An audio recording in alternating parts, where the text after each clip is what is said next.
welcome to my budget deck channel where I try to make decks as cheap and playable as possible. And here is the pure Nordic deck profile that I was promising in my other video. And the deck is fairly fine, I would say, but it's not really good. Like, even the new cards don't do that much for Nordics. I mean, don't get me wrong, they do a lot more than Nordics did before, but I'll talk about a few things that Nordics still lack power in, and that will probably keep them from being even viable in like higher gold ranked, or especially in the Duelist Cup. But this deck is a solid form of like deck that you can play against friends, that you can play in the casual duels, that you could take to like low ranked duels if you like. And it doesn't do too bad. It has like obvious weaknesses, which is it's very hard to finish a game because mostly you have like one or two massive beat sticks. But if your opponent has a full board and you don't really have any cards that nuke your opponent's board, then you will not be able to attack directly all that often, which is a bit problematic because, well, how are you going to do damage if your opponent just sits and passes? And yeah, that can be a bit on the bad side of things. And also, you're easily disrupted, and that is why there's some very strange cards in this deck, and we're going to start out with them because this is probably the most important in this deck, and that is stuff like Mystik Wok and Sky Striker, Mecha, Eagle Booster, because these cards do one very specific thing, and it's not a good thing because you would want to be running stuff like Called by the Grave and cross out Designator instead of it. These cards stop your opponent from interacting with your Gullveig. This card not so much. This card is mainly against stuff like Effect Veiler and Infinite Impermanence, and also it still works in the deck in a sense because it's a quick play, so you can still set it, you can still like bait stuff out with it, and if your opponent gets rid of your Aesir monsters, then you can just tribute them, get 4,000 life points, and possibly summon them back with the Continuous Trap card, for example, get them into your graveyard and this kind of stuff. The problem is, technically they replace themselves if they get destroyed by your opponent's card effect, so this only is useful if you know your opponent might kill you if you don't gain those attack points, or if your opponent well, doesn't destroy your monster, but like just sends it back to the extra deck, or banishes it or whatnot, so the effect of the Aesir monster wouldn't trigger anyway, or you don't have a tuner in your graveyard anymore. So this is like another usage of this card, but obviously cross out Designator is a lot better, but it's a budget deck profile and triple ultra rare was a bit too much, so I decided to go for what else works kind of, and this at least shuts down Effect Veiler and Imperm, only if they only have one Effect Veiler, because I think you can still activate 2 per chain, so it's doesn't really matter. But you know, against some decks this card might work out and actually save your Gullveig. Obviously you don't have to run it, but that is the main reason for running this card. Eagle Booster is a bit better in that kind of regard, because since you will be summoning a Link 1, you won't have any monsters in your main monster zone, then you can actually completely protect your Gullveig, which is a lot better, I'd say. So these are cards like against hand traps, because you do not have access to these other cards. And if you do, if you have access to the good ones, then Mystik Wok leaves first, and then Eagle Booster leaves, and then you should be fine in playing the game, because this deck mainly revolves around one specific combo. You draw into one Nordic monster, normal summon it, go into your Link monster and do stuff. Obviously there's other combos which I'll be talking about in a second, and we're starting off right now.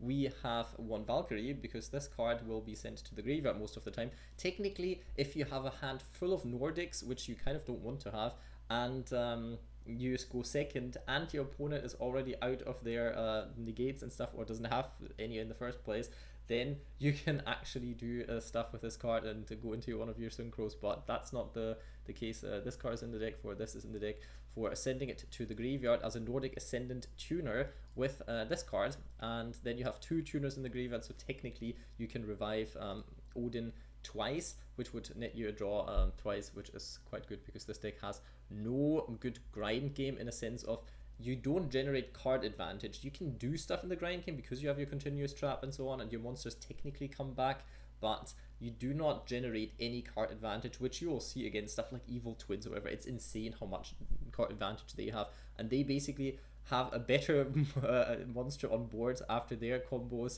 than you have, so you'll already see how much of a difference there can be with certain decks. But yeah, let's not digress. We run one other level 2. Sometimes this card comes up, not by its effect, but by being a level 2, and you want to go into specific combos. Usually this card isn't too necessary. What is necessary is level 3, and I run 3 of these so you can keep on going. This is, in my opinion, the best level 3 there is, but that doesn't say much because most Nordic monster effects are terrible. Ash Blossom and Infinite Impermanence and Solemn Judgment are cards that don't count towards the ultra rare count, because you already should be having one of those if you opened these master pack, whatever deal things for 750 gems for 10 packs plus one of these cards. So I don't count them towards that because most people will have one of them, and they are very, very good. Obviously, that is what everybody jam packs them into their decks. Double Nordic Beast, Gullinbursti. Obviously, if you have 3, run 3. You could cut one of the horses, for example, if you like. This card is very good. It's technically, in good variants of this deck, it helps you go into stuff like Hlidskjalf, because Hlidskjalf is strong. You can end up OTKing your opponent. Access Code Talker Svalinn combo with Effect Veiler in your deck is possible with this.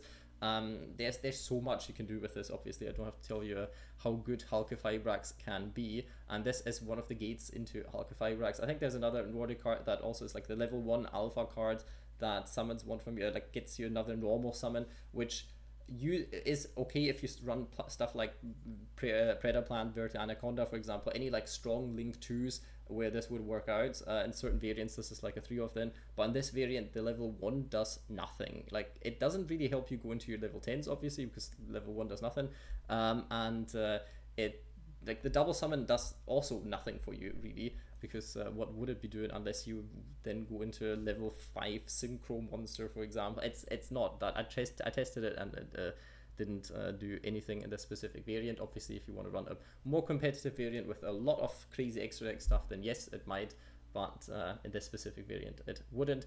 Plus, this card also recycles your card, which is nice, because then you can technically do the same combo again next turn if for some reason you have enough cards on board and in your hand that you can still banish 3 and go into the same combo again. If not, then yeah, you're kind of screwed again. So this deck is quite resource heavy, which is why some people would run Hippo Carnival. This card basically substitutes all of your 3 monsters or cards that you have to banish for your Gullveig, which I like and I don't like. Like, it's fine, but you don't really have the space because this card does nothing else but fuel this, and it sounds good, but every time I played it, it felt so bad because I'd rather just have some other cards. But I guess banishing disruptions just to get your combos off is also not good. So in the end, it's left, right, I don't know. If you want to play it, you could smash it for the Kaijus. Usually they're just for going second, and if you go first, they're stuck in your hand anyway. So you could technically play some Hyper Carnivals if you would want to. We run a triple Guldfaxe because this card plus this card is level 8 Synchro. Now you will see there is only one good level 8 Synchro. It's not even good in the first place, which is Enlightenment Paladin. If you obviously have some of the good ones, Cyflame Rock Omega comes to mind, which is very good because it can get you banished stuff back into the graveyard, which is quite nice as well. Obviously, rip a card out of your opponent's hand, it does a lot of stuff. In theory, Savage can come up on a later stage to have like another negate. Draco Berserker is a good card as well, so there's that if you really want to. And also with Gullinbursti together, because this card can special summon a card from your hand, it would be a level 7 Synchro, which is also quite fun because there's quite a lot. Plus, you technically have the chance to go into a level 6 Synchro monster, but not really. Like, it's possible with this one, but usually you won't be able to. That would rather be with this card, because this doesn't lock you into just summoning Nordic monsters. So if you have this plus this, for example, then you could go into level 6 Synchro monster, which Hyper Psychic Riser is probably one of the best cheap ones for level 7s. Psyflame Rod Omega, Psyframe Lord Zeta, say that 3 times quickly in a row, it's not easy, and White Oil Dolphin are probably the cards that do the most on a budget. They're not great, obviously. There's stuff like FA Drawn Dragster, and there's lots of good level 6 Synchros as well if you have them. I run 1 Vanadis. Technically you could cut the horse and run another one, but trying to stay as cheap as possible, so 1 should be fine. Odin is kind of the card that you want to revive the most by its own effect, because it draws you a card every single time, which is very helpful, and you only have 2 of the Nordic Ascendant tuners, sadly. So yeah, you'll have to be able to deal with this one, but this card is quite nice because it can send another tuner to the graveyard, and then you have 2 cards already in graveyard to use with Odin, which can be helpful from time to time. Plus, it works for every Nordic tuner in theory. It's the same as Gullinbursti, which can be quite neat as well. But obviously, it's only to summon them. It's not actually for their effect, which can be quite troublesome. Talking about the Aesir monsters' effect to revive themselves, Alviss is a card that technically is very, very good. First of all, it's 2-card combo. This plus any Nordic monster is basically, well, you still need the Link monster, which is the annoying part because the choke point still stays the same. But if you banish this card with your Link monster, then you only need to, well, you don't need anything else because you banish this card, then summon out 1 monster, then go into the combo because that chains afterwards, and then you can use the effect of Alviss with the monster that is on board that you summoned with the Link monster. So you only use like 2 cards instead of like a multitude of cards. So this is quite nice. Plus the graveyard effect. The graveyard effect is nice because you can actually summon one Aesir out, but don't forget the summon of the Aesir monster does not count as the summon, like a proper synchro summon. So if you summon a monster with the second effect of Alviss, you cannot revive it with its own effect or with the trap card because it's not properly summoned, and if an extra deck monster is not properly summoned, you cannot summon them out of the graveyard with effects, which is annoying. That being said, but it's very important to actually notice this because I noticed this in one of my duels and I was like, oh, that might have cost me the game right now. Which the problem is, like, I don't think this counts as properly summoned either, like the first effect. I'm not 100% sure because it's still special summoned it, but it doesn't say treated as a synchro summon. So I think both effects actually do not work with this. So this card is nice, but actually not that nice, and that is a bit problematic, but it's still worth running it, I'd say. Nordic Smith Ivaldi is one of my favorite new cards. This card can special summon itself, so it enables synchro plays regardless. It also enables you, basically the only way of actually summoning one of your Aesir monsters without having to go into the Link monster, which is quite nice, because if you already have a Nordic, you normal summon the Nordic, you special summon Ivaldi, then search this Relic, you activate the effect of the Relic, special summon the last monster from your deck that you need, like level wise, then go into the Aesir monster, which is a very good combo. And then for the next turn, you technically can get a Nordic monster back, even though instead of actually plussing you and just searching a Nordic monster, you have to tuck 1 card back into your deck, which can be quite nice if you run some Garnets with some other engines. That's actually not too bad. But this specific variant, you don't even gain resources from this, which is so annoying. I don't think this deck really needed that specific restriction. Like, both of these effects have they're way too loaded on restrictions that you didn't need. You can only summon an Aesir monster when you use this effect. This is why I don't use this card at 3, because you can't even go into your Link monster with the card that you special summon from deck. Come on, there's so many choke points in this deck that this deck completely outright dies to anyway. So why not let me summon Nordic monsters from the extra deck? I will never understand. But this is why this card 1 makes sense, because you can go into this kind of combo. Kaiju could go in second, but put into the deck whatever you like at this point. Book of Moon, good against certain Flunder stuff, and it's good going first, good going second sometimes. So yeah, it's an inclusion, but hand traps are a lot better. Already talked about the Wok. This card can be helpful and can net you actually quite a lot of life points, and then you can just summon the card back with the Relic, so it's not too terrible. We run triple Forbidden Chalice because this card is also good going second and going first. Eagle Booster, already talked about that as well. We run 1 Nordic Relic Gungnir in case you draw one of the Svalins. You can still search Gungnir, which is quite nice, and you can banish your Link monster, which technically you don't really want to, because then you can't tuck it back into your extra deck with the Gullinbursti, and since you only run 2 because this is a budget variant, sometimes being able to tuck this back into the extra deck with Gullinbursti is quite nice. So if you banish it, that's sometimes a bit iffy, but it comes back if you're still in the game at this point, so that's still okay.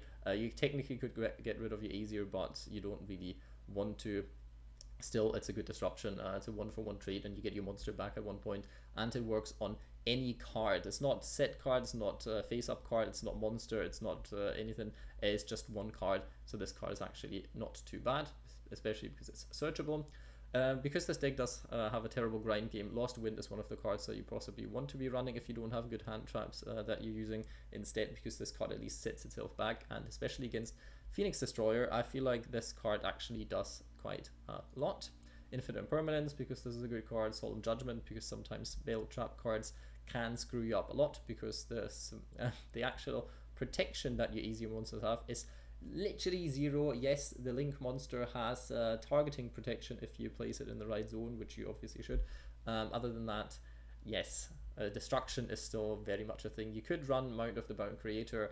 It's another 3 super rares for a card that's hardly ever used in any other deck, and it's good, but it's not amazing. You probably rather have disruptions than run this card to protect your cards, but sometimes some decks this card can really screw up. Some decks really don't care about the protection, they just get rid of the card and it doesn't matter. So yeah, I decided to not craft these 3 for an effect that might or might not go off. Obviously, what a lot of people will be playing right now is the adventure tokens. The adventure engine works really well in this deck because you don't need to use effects of normal summon monsters in this deck. So obviously, this is a very good card. You could run Gamma Seal instead of Gadarla because this is a water monster, and if you have it in the graveyard, White Aura Dolphin's effect is a bit better. And you actually could go for the Adamancipator, level 8 Synchro monster as well if you want to. You could run one Loki Lord of the Aesir. I really don't like the attack stats or the effect all that much, so I didn't include it because it's another ultra rare that does surprisingly little. Obviously, if you have more cards, you could run this at 1. You could run Odia at another 2. Obviously, stock up a bit, but this is probably the least amount of Aesirs that you have to run for it to still be like a working deck. I tried out 2 at one point, and it did not feel that great.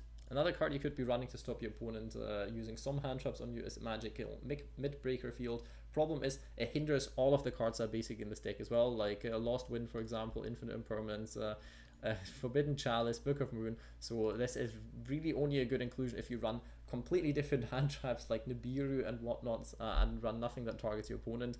Otherwise, this is obviously not the way to go. Maxi, very good card. I don't think I have to tell anyone how good this card is. And in theory, you could run Foolish Burial Goods and the Relic, send that to the graveyard. But in this specific version, I see no reason why you would. You usually draw like into a Nordic monster anyway. You run like what, like 17 at this point, 16. So your chances of opening with 1 are like incredibly high.